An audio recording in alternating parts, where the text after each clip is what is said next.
as long as the lemon trees grow. Chapter 13.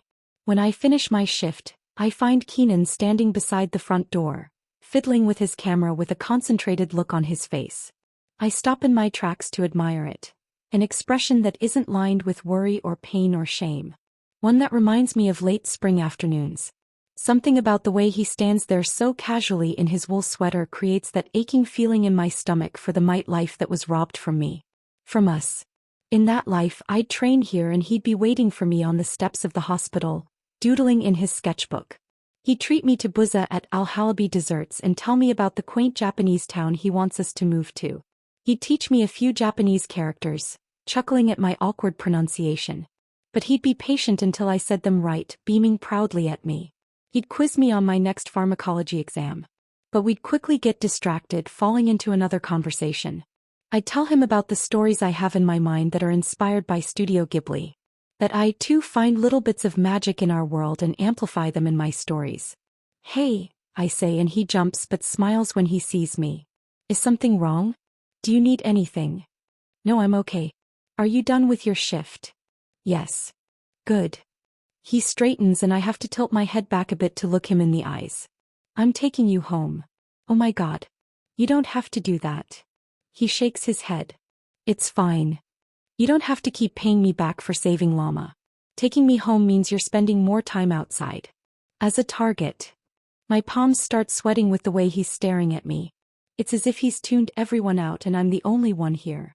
"Salama." My heart skips a beat when he pronounces my name. All soft and warm. "I want to do this." "Well, if he wants to," the foolish part whispers to me, "then let him." "Unless I'm bothering you," he says hastily, his face stricken with panic. "I'm sorry, I didn't even realize." I shake my head quickly. "No, you're not. I promise." He smiles hesitantly and every worry flies out of my head. We walk side by side, our footsteps echoing over the gravel, the sounds magnified against my ears. The rustling of dead leaves, a sad bird's cries atop the bare branches, and the faint arguing of people standing outside their houses. I can hear each breath he takes and my heartbeat is deafening against my eardrums. I glance at my hands and see splotches of red pigmenting my skin. Red like Samar's blood. I bite back a shriek because I'm sure I washed my hands. I spent 10 minutes doing it. When I look again, the red is gone, but the sounds all around me are still screaming. "Murderer. Salama." Keenan's voice cuts through the shrieks and I stop, gasping in a sharp breath. I take in my surroundings and realize I'm sitting on the ground with Keenan standing in front of me. His expression is fearful in the crease between his eyes. For me, I realize. "Salama, are you all right?" He crouches beside me. "Are you hurt?" I don't trust my voice, so I shake my head. He's eye level with me and so close I can smell the faint scent of lemons on him. Or maybe I'm hallucinating that too. Then what is it? I look around, searching for Koff, and I find him a few steps behind Keenan. His smirk is sharp, satisfied with today's proceedings. I close my eyes, willing him away. His presence is an anchor on my chest, sinking me deeper and deeper, a reminder of what I've done. Of everything I've lost and will ever lose. A few shattered buildings line the quiet road. It's only a few minutes away from my home, and right now Keenan and I are the only ones here, kneeling beside the wreckage. But Koff is still here and I can't think of anything but what I've done. Blood drains from my body and quickly I say, "Tell me something good." Keenan draws back a bit, the confusion settling deeper. "Wah, Keenan, please," I plead and tear my eyes back to him. "Please." He looks over at where I was staring, but he can't see Koff. I stare at Keenan, studying his features, and murmur under my breath, "Daisies. Sweet-smelling daisies. White petals. Yellow centers." Keenan's cheeks are hollow.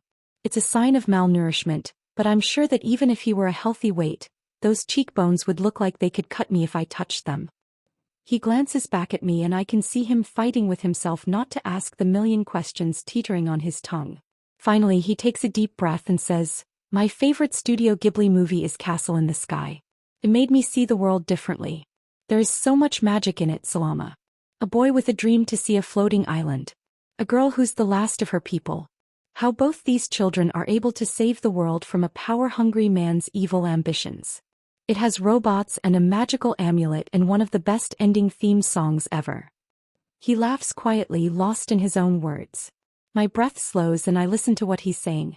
I don't remember when I last watched Castle in the Sky, but I can still see it playing out so clearly in my mind. There's this scene, Keenan continues, where Patsu and Shida are standing atop the airship and it's night. Even animated, the sky is endless.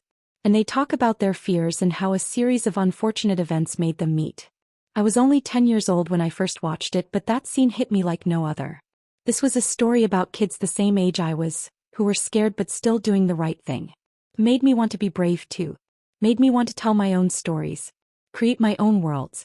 And I thought maybe, one day, I'd have my own adventure and meet my Shita. He's been staring at me the whole time, but I don't think he's seeing me. His eyes have taken on a dreamlike sheen, and I'm entranced by the peace his words have painted on his expression. The world around us has gone silent, the breeze the only sound swishing between us. And just like that, my panic subsides and I wish we could stay here, sitting on the ground forever, surrounded by the sanctuary his words have created.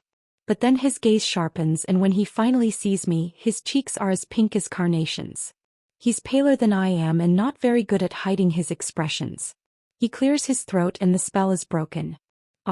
Was that something good? I nod and hold on to this moment, tucking it in my heart to revisit when the sadness comes back. He smiles. All right. We stand and continue walking.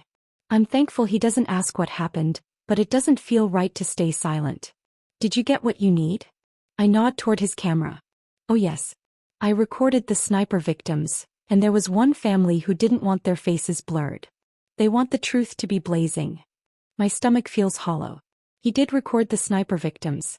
I thought I made sure to check if he was in my vicinity, but then again I was running on adrenaline and nerves and could have easily not seen him. Oh, I say casually. What kind of shots did you take? He shakes his head. I was interviewing a family in another room when the sniper victims came in. By the time I got there, I couldn't move through the sea of bodies and I didn't want to be in anyone's way.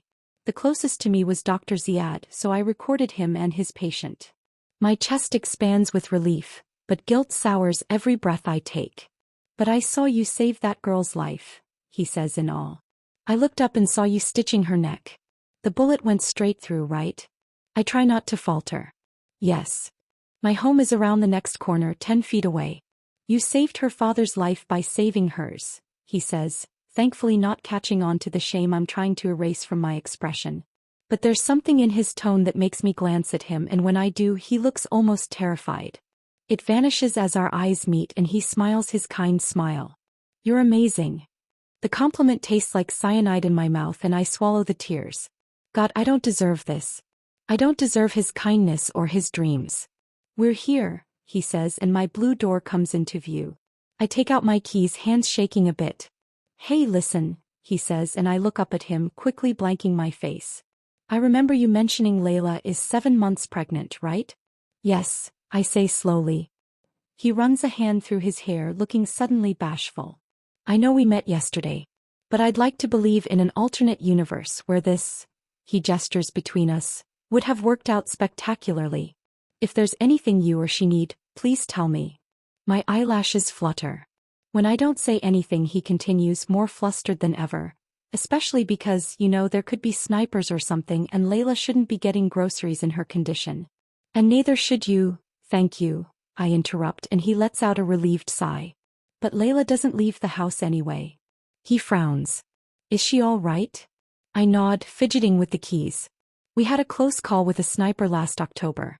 Layla was on her way back from the supermarket. Actually, just over there. I point to the end of the dusty road where a huge electrical pole stands broken in half, the metallic skin of it gleaming in the afternoon light. Rusted blood coats the pavement under it. Snipers started shooting.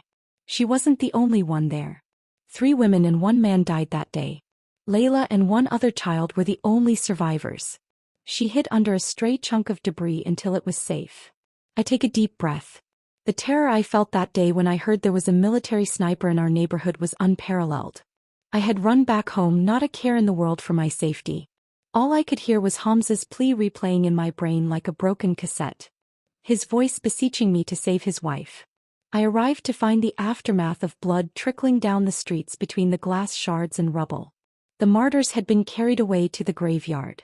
Only a soul-crushing silence was left, as if the essence of this corner in Old Homs were shell-shocked. My legs could barely propel me to the front door before I flung it open. And Layla was there, sitting on the floor with her back to the peeled wallpapered wall, sobbing. Her face was tear-stained, small cuts on her forehead and arms. When I hugged her, she smelled of rubble, smoke and blood, but it didn't matter. She was alive. "You're alive," I choked through my cries, pressing her closer. "You're alive." It was from that day on that Layla became adamant about leaving Syria. "Oh my God," Keenan whispers. "That is... I can't begin to imagine." "Yes," I reply and tighten my hold on the keys until it starts to hurt. "You can imagine, Keenan. That time it was Layla, and it was only by God's mercy that she walked away unharmed. Today, tomorrow, in 2 weeks it could be Lama or Yusuf. But they might not be so lucky." Keenan looks stricken, but I don't push him anymore. I hope the sniper victims, the family he talked to, and now my own story will slowly begin to crack through his resolve. These newfound feelings of fear need time to grow from vague, chaotic forms into solid thoughts and decision-making. All I can do is try to spell out those thoughts for him. I say in a loud, clear voice, and he straightens up. "I think your adventure doesn't have to end here." His eyes soften and I see gold circling his irises. For another moment we stare at each other, and I finally realize that this boy with the old sweater and the disheveled brown hair who wears his heart on his sleeve is beautiful. Standing in the middle of this ravaged, torn city, he is beautiful and real. I wonder what he's thinking. If he's continuing the sentence that I'm too shy to say. That he could find his Sheeta. Somehow his smile tells me he is. "I'll see you tomorrow then?" he asks, his voice warm like a cup of Zurat tea. There's no pink coloring his cheeks now, only a vast calm, like we're not on borrowed time but have eternity stretching in front of us. "Yes, definitely," I reply, smiling.